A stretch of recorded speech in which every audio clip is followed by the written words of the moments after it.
अस्सलाम वालेकुम नाजरीन, हाजिर है बिलाल ज़फ़र। आप देख रहे हैं हमारा कनाडा। आप लोगों के कमेंट्स पढ़ता हूँ और बहुत लोग ये जानना चाह रहे हैं कि कनाडा आने का क्या प्रोसेस है, इसमें कितना पैसा लगता है, कितना वक्त लगता है।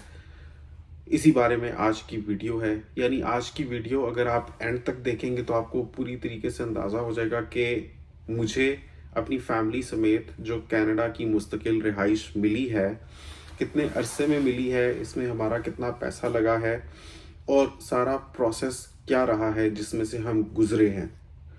थोड़ा सा टेक्निकल होता है, लेकिन मैं इसको आसान से आसान अल्फाज में बयान करने की कोशिश करूँगा ताकि आम आदमी की समझ में आ सके और आप लोग जो अपनी फैमिलीज़ के साथ हिजरत करके कनाडा आने में दिलचस्पी रखते हैं, आपको अंदाज़ा हो जाए कि इस प्रोसेस में आपको कितना पैसा दरकार हो सकता है, इसमें कितना वक्त लग सकता है और आपको किन मराहिल में से गुजरना पड़ सकता है। तो सबसे पहले आपसे एक मोदबाना गुजारिश है कि वीडियो को एक थम्स अप दे दें और अगर आपने अभी तक चैनल को सब्सक्राइब नहीं किया हुआ तो सब्सक्राइब कर लीजिए। मुझे कनाडा में अपनी फैमिली के साथ बैठे हुए देखकर बहुत लोगों को हैरानी भी होती है, कुछ लोगों को खुशी भी होती है और बहुत से लोगों को ये तजस्सुस और ताज्जुब होता है कि वो बंदा जो पाकिस्तान में अच्छा खासा बिजनेस कर रहा था, अच्छा खासा यूट्यूब चैनल चला रहा था, जिसको हम कंस्ट्रक्शन और इलेक्ट्रॉनिक्स की वीडियोस बनाते देखते थे बिलाल ज़फ़र शो पर, जिसमें उसके 2.25 लाख के करीब सब्सक्राइबर्स हो गए। सिल्वर बटन आ चुका है, मुझे अभी कॉल आई है डिलीवरी पर्सन की, मैं वही कलेक्ट करने जा रहा हूँ। तो दोस्तों ये है सिल्वर बटन, ये यूएस से आया है। मैं समझता हूँ कंस्ट्रक्शन चैनल्स तो यूट्यूब पर बहुत से हैं, लेकिन मेरा चैनल ये गैप फिल करता है कि मैं एक सिविल इंजीनियर होते हुए लोगों को आम फहम जबान में मजबूत घर बनाना सिखाता हूँ ताकि उसमें कभी दरारें ना आए, ताकि वो कभी बैठे ना, ताकि उसमें सेम ना आए। सब कुछ छोड़ छाड़ कर वो बंदा ऑल द वे कनाडा अचानक से कैसे आ गया। तो नाजरीन, ये नतीजा एक दिन की मेहनत का नहीं है, बल्कि बात जाती है 2018 की तरफ, जब मैं दुबई में होता था और मैं बैचलर होता था, सिविल इंजीनियर की जॉब कर रहा था दुबई में। और दुबई में कभी आपका अगर जाने का इत्तेफाक हुआ हो या आपके कुछ दोस्त अहबाब अजीज़ लोग रहते हों, आपको इतना अंदाज़ा होगा कि दुबई, सऊदी अरब या मिडल ईस्ट में जितने भी लोग काम करने के लिए गए होते हैं, उनका एक ख्वाब होता है कि वो किसी ना किसी ऐसे मुल्क की तरफ हिजरत कर जाएं या उसकी शहरियत पालें जिसको वो अपना परमानेंट होम कह सकें, या तो वो वापस पाकिस्तान में इवेंचुअली आने का ख्वाब देखते हैं, लेकिन उनको मालूम नहीं होता कि आखिर कब इतना पैसा जोड़ पाएंगे या ज़िंदगी ऐसे मोड़ पर ला खड़ा करेगी जब वो मिडल ईस्ट की जॉब वाली ज़िंदगी को खैर बात कह के वापस पाकिस्तान या इंडिया में अपने प्यारों के पास जाकर बसने लगेंगे।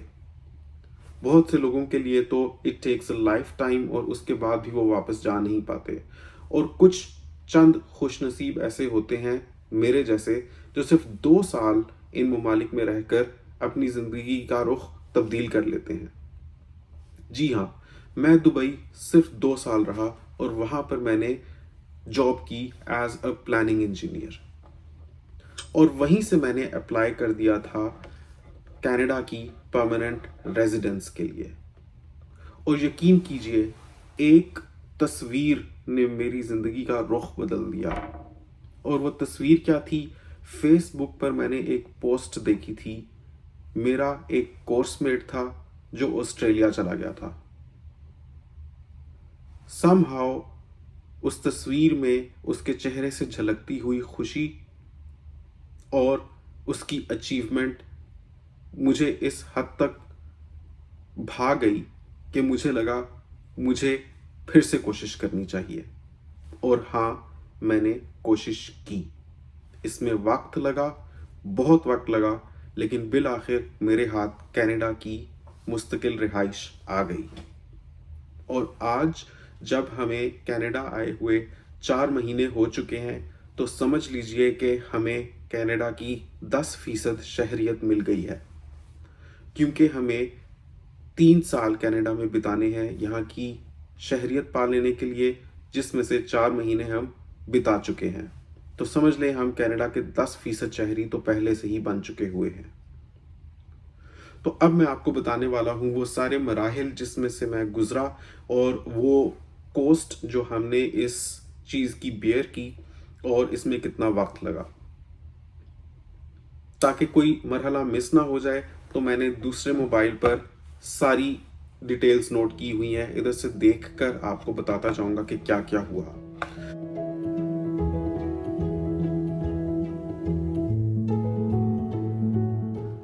2018 के शुरू की बात है, यानी जनवरी में मैंने अबू धाबी में आईएलटीएस का टेस्ट दिया, आईएलटीएस जनरल। अब की बात करें तो पाकिस्तानी रुपयों में तकरीबन 45,000 रुपये का ये टेस्ट होता है। अब ये नोट करते जाइएगा और गिनते जाइएगा, ताकि आपको अंदाज़ा हो जाए कि इस पूरे प्रोसेस में कितनी रकम इन्वॉल्व है। तो 45,000 का मैंने आईएलटीएस जनरल लिया, जिसमें मेरा 9 में से 8 बैंड आया।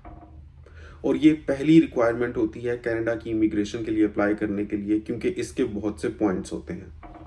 जब मेरा आईएलटीएस का रिजल्ट आ गया तो मैंने फरवरी 2018 में एप्लीकेशन लॉन्च कर दी।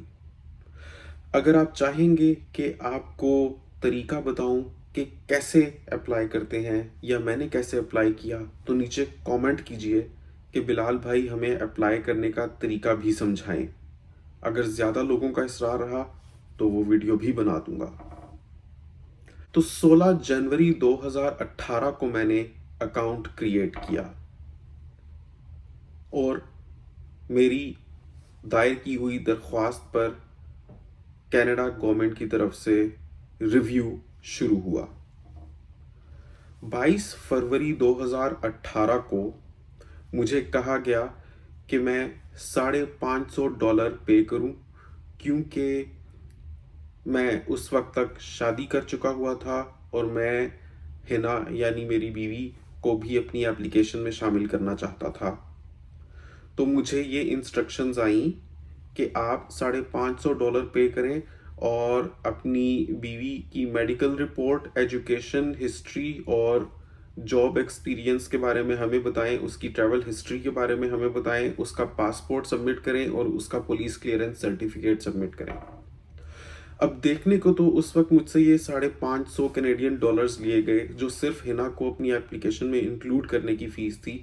लेकिन ये बाकी सारी चीज़ों की फ़ीस भी अगर मैं इसमें ऐड करूं, जिसमें मेडिकल टेस्ट रिपोर्ट्स शामिल हैं, क्योंकि वो कनाडा के अप्रूव्ड शुदा इदारे से जाकर पाकिस्तान में करवाना होता है और उसकी ठीक ठाक फ़ीस होती है। अगर आपने नहीं देखा हुआ तो मेरा मेडिकल वाला व्लॉग ज़रूर देखिएगा, इसी वीडियो के एंड पे मैं दे दूंगा, एंड स्क्रीन पे, वो ज़रूर चेक कीजिएगा ताकि आपको मेडिकल एक्सपेंसेस का पता चल जाए।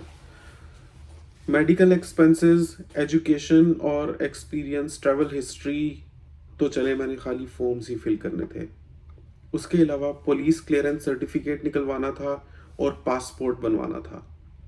और उस वक्त मैं दुबई में होता था, मेरी नई नई शादी हुई थी, और हिना नो ब्याहती दुल्हन यहाँ वहाँ घूमती फिर रही थी ताकि ये सारे डॉक्यूमेंट्स असेंबल कर सके। तो आज की तारीख में रुपए और कैनेडियन डॉलर का जो कन्वर्जन रेट है उस हिसाब से बात की जाए तो समझ लें कि ₹1.25 लाख मैंने हिना को अपनी एप्लीकेशन में शामिल करने का अदा किया, और उसके अलावा उसके उस वक्त के मेडिकल और पासपोर्ट और पुलिस क्लियरेंस सर्टिफिकेट वगैरह बनने में लगभग ₹40,000 खर्च हो गए।